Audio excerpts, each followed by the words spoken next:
I'm Shwa, and you are listening to Light Up with Shwa, a weekly podcast to open our hearts and minds on a journey with me.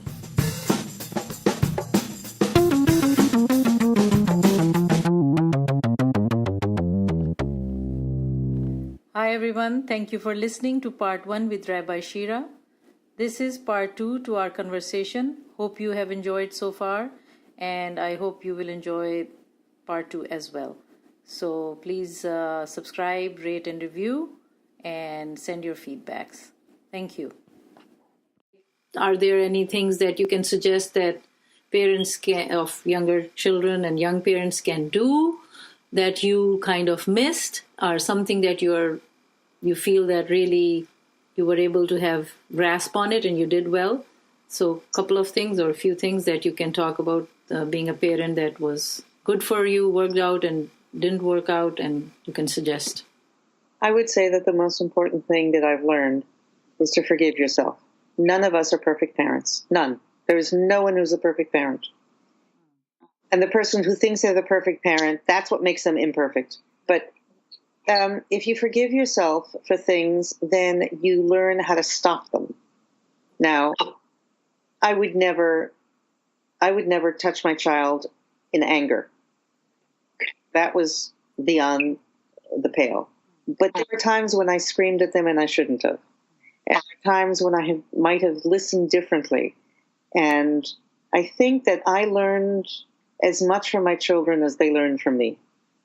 So listening to one's children as they're growing up and helping each one of the children to be their own person. People always ask us, because my husband's also a rabbi, so are your children going to be rabbis? Oh, okay. You both so we laugh. We laugh. It's like, it's the furthest thing from their minds. You know, I have one child who is in opera production, and I have another child who is a private wealth manager and stocks and bonds and all sorts of other things. I have a child who is a real estate photographer in his day job, and he works with ACLU on immigration issues and teaches in Hebrew school and does a variety of different things. He writes poetry and performs in little clubs. And each one is different. Every one of my children is completely different. And yet, not a reflection of us, and yes, a reflection of us. So I would say, allow your children to find out who they are. Because saying to a child, you must, if it involves a career choice, for instance, you must be a doctor. You must engineer. It's quite common in Asian, I'm sure now you know, Asian cultures, like doctor or engineer, and that's it. There's no other profession. And the problem is, when the child becomes 40, the child says, oh my God, I hate this life, and what am I going to do? So I'm a great believer in allowing children to find their center and their focus. Thank you. So how do you think parents can show or how did you do, let's take you, because your approval to the children, like, is it important? How can you show your approval? Well, you asked two questions. Yes. It's critical to show your approval. Yes. And to know that they are appreciated. Yes.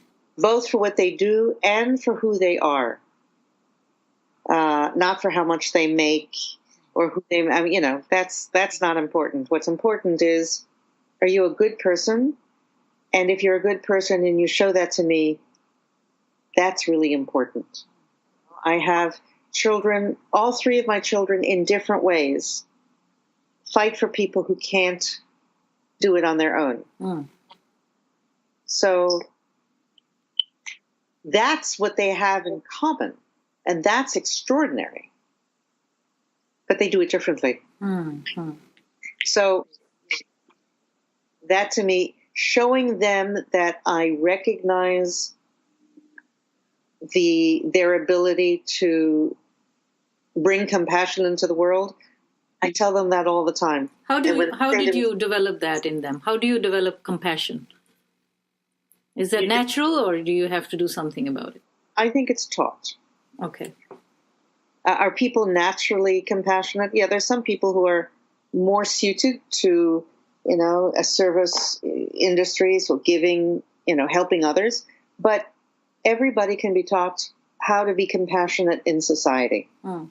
My mother used to drag us around the city when she went to visit someone who was just home from the hospital, when someone was in critical care and the family needed help, when someone needed a phone call because they felt lonely and abandoned.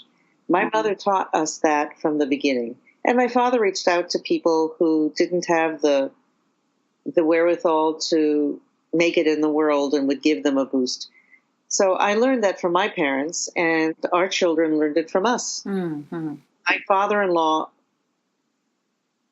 who never had a tremendous amount of money at all, never passed a little charity box without giving money, and never had a letter sent to him asking for a donation that he didn't donate to. He was incredibly generous that way. And so both my husband and I learned that from our parents and passed that on to our children. It's like through the action of as role models, or your parents show through their actions. Okay. How did you spend time with your children when they were younger and in their teenage till they left? Well, when they were little, I used to have a lunch date with each of them on a regular basis. So I would take one child out, maybe early out of school, or, when they were little, I would pick them up from school when they were 6 or 5, and we'd go out and we'd do something just the two of us. My husband flies a small airplane, so the children all went up and actually they really enjoyed learning the mechanics of that. I was a Cub Scout mother. I was a Boy Scout mother. I volunteered in the schools. So they saw me, even though I worked throughout their lives. They also knew that if there was something that was important to them, I was there.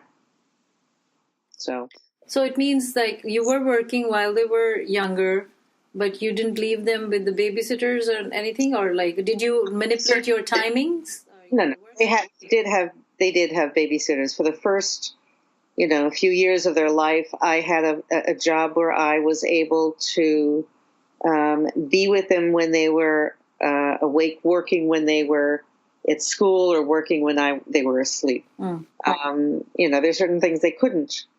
But on a service, they came to our services with us. There were times when we had a housekeeper so that there could be, a meal on the table at 6 o'clock if I were still at school. The things that only I could do or my husband could do, we did. Things that other people could do, like put a meal on the table and throw wash in the laundry, that they could do, that someone else could do. So we tried to maximize, we made model airplanes with our kids and with them. So if there is a helper, is something different. So if you have a quality time with your children. Absolutely. Yeah, okay. At fun time, the kid who liked to make rockets, we shot rockets in the back of the high school. And so you were a conscious parent then. If you were taking one child at a time out, what was the wisdom behind that, or what was the thought behind that? It was intentional? Absolutely, that every child needs his or her own relationship with a parent. And my husband would sometimes take them out alone, and I would sometimes take them out alone. And sometimes we would do things as a family all together. Yes, we did Disney, and yes, we did vacations. And, we traveled together. But we also did things on a one-on-one. Because as I said, the relationships that you create one-on-one are the most important and last the longest. I really I'm interested in this. Where did you learn this from? How did this come to you, or where did you get this awareness? Do you have any idea? Do you remember reading the books? Your parents did that, or sometimes it happens that not necessarily repeat the patterns of your parents, but good patterns you can always repeat. But there were both good bad patterns and bad patterns. My father traveled a great deal, and it was difficult to have a one-on-one relationship, although each of us has traveled with my father alone, because it was important for us to have that relationship. Now, my father was a musician, so my two brothers are musicians. That's the way they connected with my father on a one-on-one. I connected differently. He was very passionate about Israel. Whenever there was a war, people would flee Israel, and my father would fly in and play for the troops and, show support that way. So, my father and my mother both felt very strongly about that. And that was my way of continuing the pattern that they taught me. But, they were also really busy. And there were times I really wished my parents were there and they weren't. And I thought to myself, I'm sure that my kids will remember all the times I didn't show up. But I'm hoping that they also remember the times you showed up. Exactly. That is important, actually. Yeah. So do they ever say to you that, you weren't there or anything like that? No. Okay. They do say, we are so grateful to you. Which, when you have 20 and 30 something say that, let me die now and go to heaven. It's like, are they perfect? I understand that. Trouble sometimes, yes. Do we argue sometimes? Absolutely. But on the whole, it's a good relationship. So I very much understand that, and that's why I started this podcast, because of that. Because I got so much appreciation and approval from my children that I felt, okay, I should be talking about it. What do you like about being a rabbi, and what do you like about being a mother?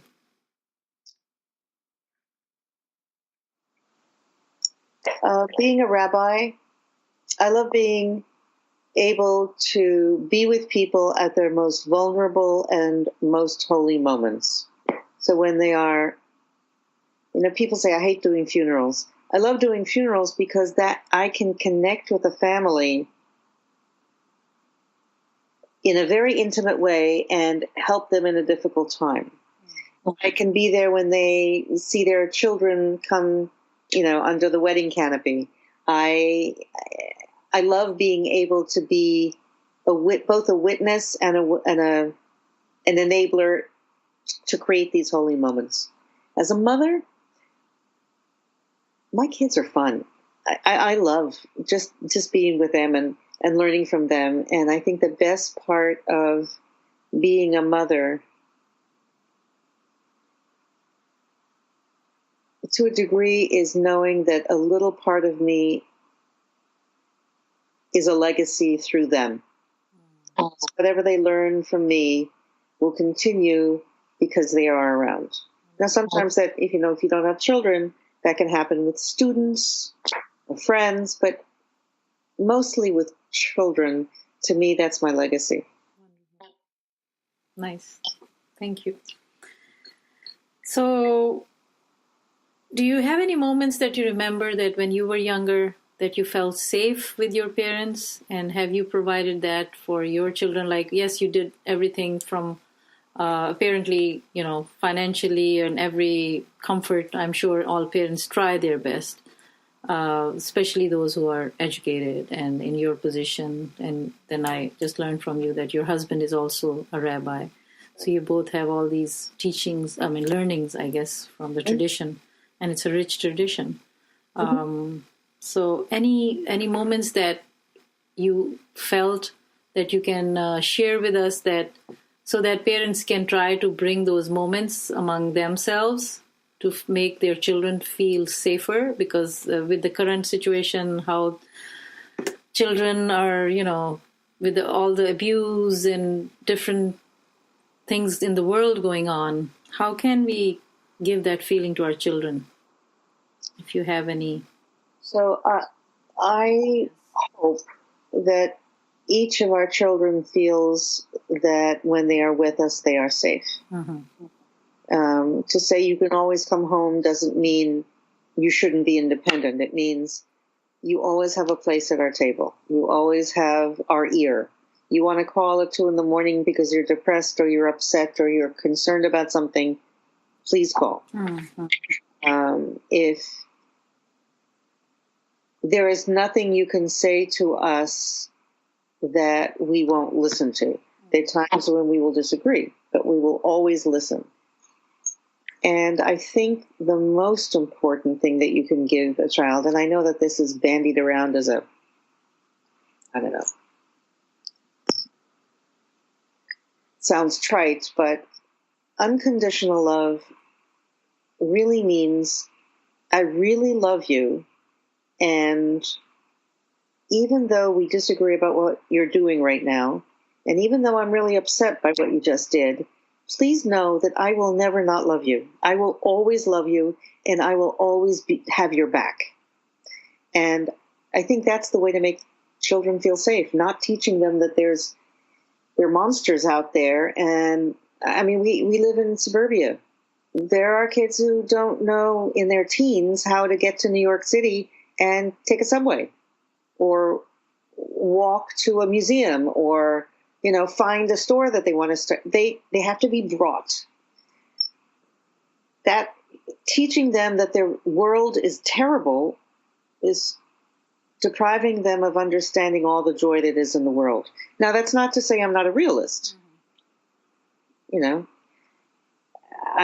don't want my children walking in the middle of the park at midnight. I had one child who called me and said, I'm lost in Central Park. It was 12:30 at night. It's like, what are you doing jogging at 12:30 at night? And why are you calling me? You have a phone. That means you have a GPS. This went out.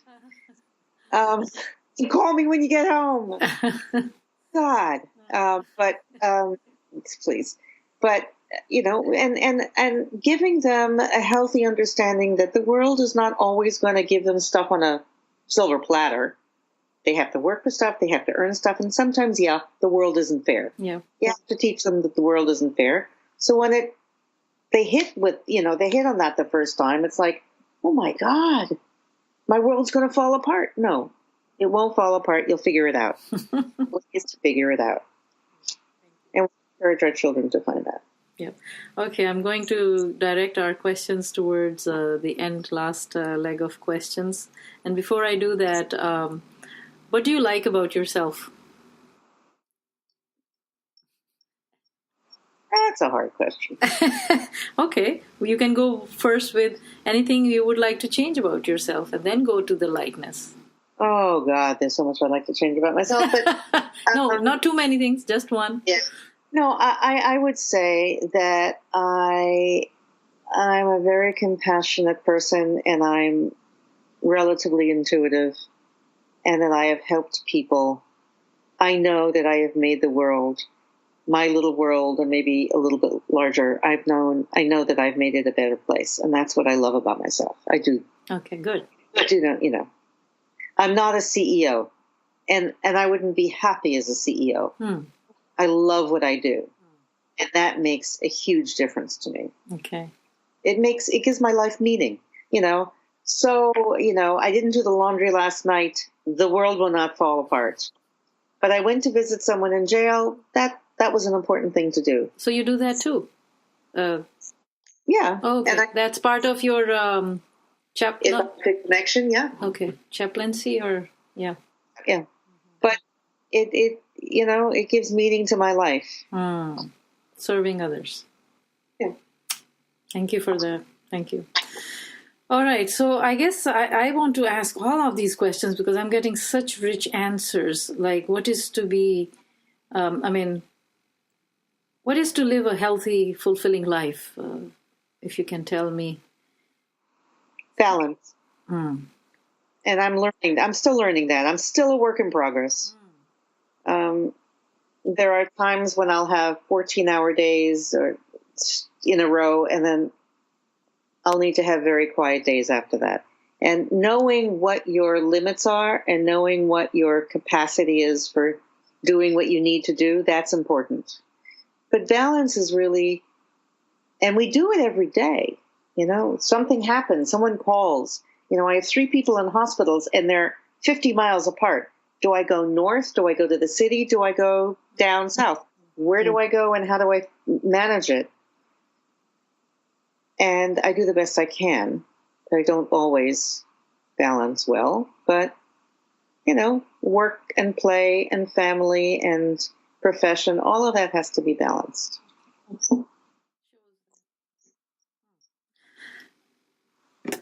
Is laughter important for you? Oh, my God, yes. Oh, yes, absolutely. And you have to be able to laugh at yourself. Okay. Okay. You really have to laugh at yourself. Okay. And good. laughter is huge. What is wealth in your experience? How would you define wealth? However you want to take this question, whether material-wise, health-wise, however. What is wealth? Wealth to me is relationship. If you don't need a lot of people, but if you have loved ones, if you have friends, if you have a community that you feel like you're a part of, you are a rich person. If you have family who's going to be there for you like this, you're a very rich person. And I had total knee surgery done at one point, and my husband had been there 4 days in a row, and the 5th or 4th day that night, my husband had to be on the pulpit. I said to him, please don't come in. You're never going to get back in time. And my older son had come to visit me at the morning, and he found out my husband wasn't coming back. And at 6:00 at night, he walks in with Sabbath dinner for me and sat with me for 2 hours because he knew I was going to be alone.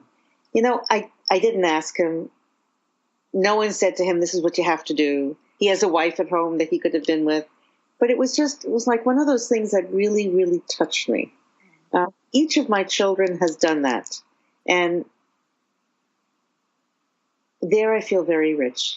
I have a wonderful husband who loves me and with whom I love being with, even though our children are not around anymore. There's some people who the children moved out, and you look at each other and you say, who are you? And why are we together here? And we spent time trying to figure out how to make sure that when the kids were not there, that we would be happy with each other. And we have done that. So I feel, I have to say, I feel very rich. Nothing That's to do. Good advice for relationships. I think I need to talk to you about a separate segment about relationship, because that shows that you have a hold on that too, like thinking ahead of time about. Yeah, absolutely. We don't. Date night was important. Yeah. Tuesday night is still date night. My husband is coming back from a business trip tonight, and tomorrow night we're going out for dinner and a movie. Okay, it's not very glamorous. It's dinner and a movie. Well, it is. Why not? Yeah, no, why not?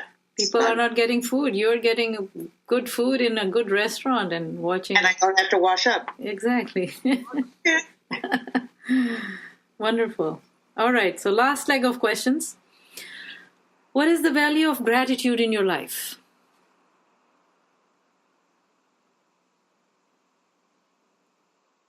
There's nothing more important. I'm trying to figure out what you're asking me. Okay. In my life, gratitude, I wake up in the morning and I say thank you to God. There's a prayer that we say, Moda ani lefanecha. Thank you, God, for having returned my soul to me. Say it again in your Hebrew. Say it again. For a male, modeh. For a woman, moda ani lefanecha. Thank you, God. I am grateful to you. And there are other prayers where you say, thank you for breathing life back into me after a night of sleep. And I am grateful every day that I'm waking up and I have things to do, and I have people whom I love and love me who will interact with me. And that to me is critical. Wonderful. So gratitude, oh my God, that's the first thing. That's it. Gratitude relationship. I have put this because you think that, this is such an obvious thing, right? You're thinking that way, like, how can I not be thankful, Yeah. right? But I'm sure in your life you have met people who are not necessarily very consciously thankful of whatever they are in. And they're unhappy. Exactly. So that's why I have this question. Okay. I have to ask this because everybody replies it differently, and No, it's good to hear with the passion and so as if it is the part of your life. It's nice for me to witness that. I went to bed last night saying, "Oh my!" And I was alone in the house with 2 cats. I am so grateful for all that I have and all that I and the have was people, not things. Yes, thank you. I am sure you have a very good answer to what is the value of time in your viewpoint or experience. Help me understand what you mean by that. So value of time can be taken as that you have to be on time somewhere, that's how you value, or the value that you are on this earth, the time that you are here, how do you value that? So however you want to take that question. So the first part, the value of time in terms of getting to places on time, I still have work to do on that. Okay. Oh. Yeah, I have a lot of work to do on that. Okay. People who know and love me understand that. But for me, time is time well spent with others. Even though I have a therapy practice, I'm not looking at my watch saying, "Oh, we're done." Someone's in the middle of a conversation. We're done. No, I can't. That I don't do. So this is how that's what I was trying to get to. Like, how do you... Time is... Yes, it's non-renewable. So how do you, take it? Make the most of every minute. Make the most of every minute. Don't get to the end of the day and say, "Oh my God, I wasted." I don't want to be at the end of my life saying, "I could have done this. I should have done this." I'm grateful for the time that I spend, and I hope that in meaningful ways I use time to the benefit of myself and to others. Thank you. So I assume you're a conscious person about the environment that you live in, from the pollution point of view and from keeping things healthy in your environment. Do you guys recycle? Are you crazy on that side? We recycle religiously, both paper and plastic and metal. We give money to organizations that help save the environment. Right, because it's a very big topic nowadays, and we can see what's happening. So I have to start bringing this question and putting out there and see how we all reply to it, because it is an important thing. And it's affecting us in every which way. So it's a very important question. Like, how can you suggest people who don't do it how they should think about it? Start small. Small. Okay. Yeah. You don't have to be the world saver. Don't throw your aluminum can in the garbage. Find a place to recycle it. When you have a bunch of bottles that are plastic bottles, find a place to recycle it. I like to buy, there are shoes that are made out of recycled materials. There are bags that are made out of recycled materials. I love buying those because that makes me feel like I'm both contributing to lessening the burden that we're putting on our planet, as well as recognizing all of those people who have been creative enough into creating, these ideas, these things. What is the purpose of your life? To make meaning for myself and for others. And how do you do that? I try to do that in everything I do.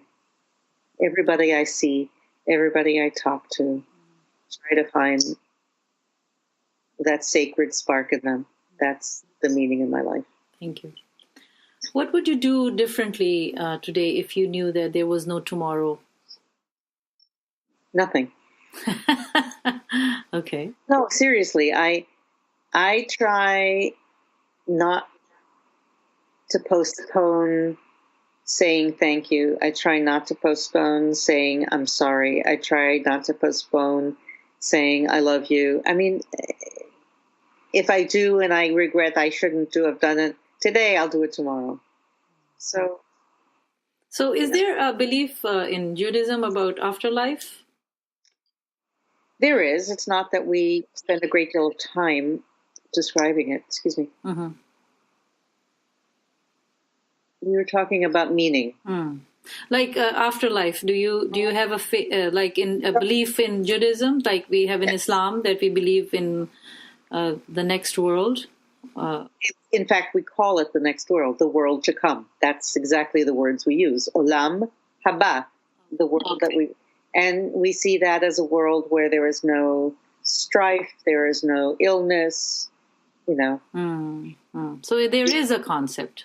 There is absolutely a concept. We just don't spend a lot of time talking about it because no one's gone there and come back to tell us what's going on. And obviously, yeah. Because right. I talked to, all right, good.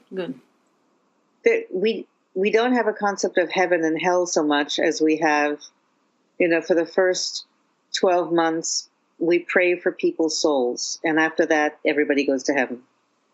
So, I mean, but it's a different, no one's painting a picture of what heaven looks like because we don't know. So we say about this life, not so much the life to come. Okay. Any message of hope? Hope is a little flame that you have to nurture.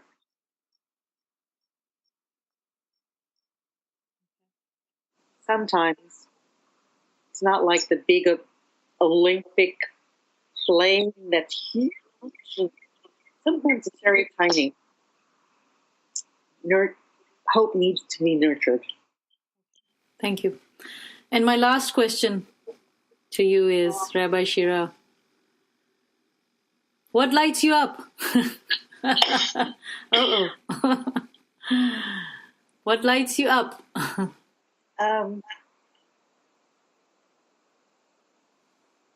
My family, music, being with people I love. Wonderful. Learning new things.